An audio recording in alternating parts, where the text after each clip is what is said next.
Gérard Mercier. Il faut rappeler qu'il y a quand même, suivant les sondages, entre 2 tiers et 3 quarts des Français qui pensent que la laïcité est en danger dans notre pays.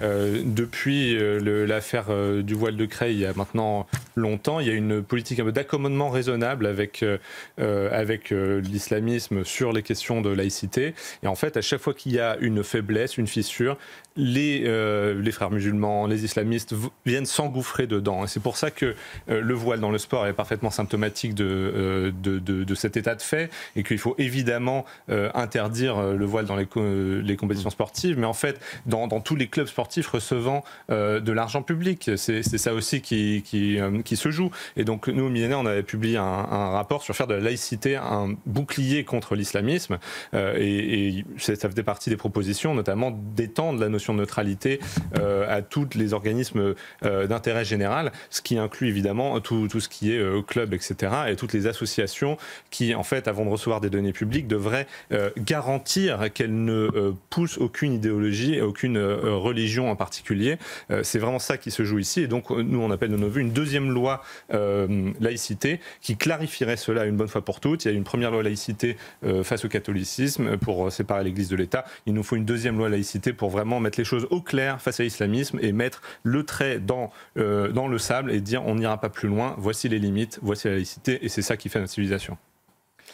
C'est comme c'était dit, Gérard Darmanin a complètement raison, et ce qui est très intéressant, c'est de voir les chiffres qui sont donnés et la stratégie qui est avancée.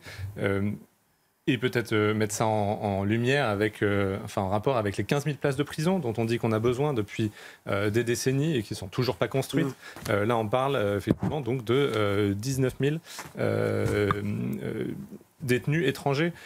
Si, comme le ministre de l'Intérieur le propose, ils purgeaient leur peine dans leur pays d'origine, en fait, on n'aurait plus besoin de créer de places de prison, avec l'effet supplémentaire que ça coûte quand même moins cher, etc. Donc il y a tout un ensemble de choses qui sont faites.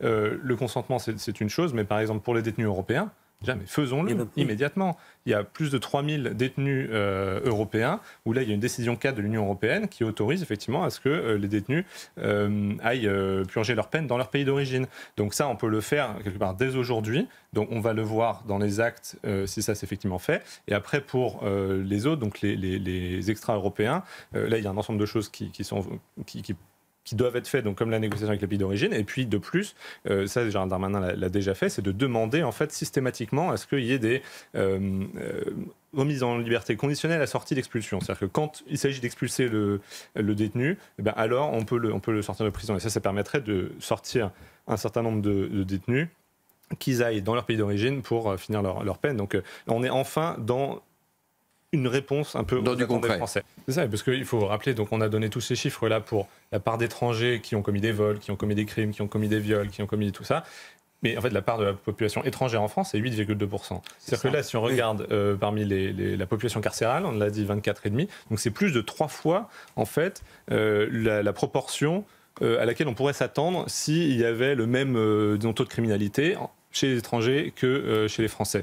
Donc c'est là où il y a une véritable surreprésentation des étrangers et des immigrés parmi les personnes qui commettent des crimes et des délits. Donc il faut le reconnaître, et c'est là où il y a une erreur gravissime qui a été faite, par exemple avec la suppression des doubles peines. C'est-à-dire qu'un criminel, il doit être expulsé en fait à chaque fois. Donc on est dans cette réflexion-là de pouvoir dire que les nuisibles, les personnes, les multirécidivistes, on n'en veut plus dans ce pays, il faut qu'ils retournent chez eux, et ça baissera mécaniquement aussi les chiffres et le niveau d'insécurité dans notre pays.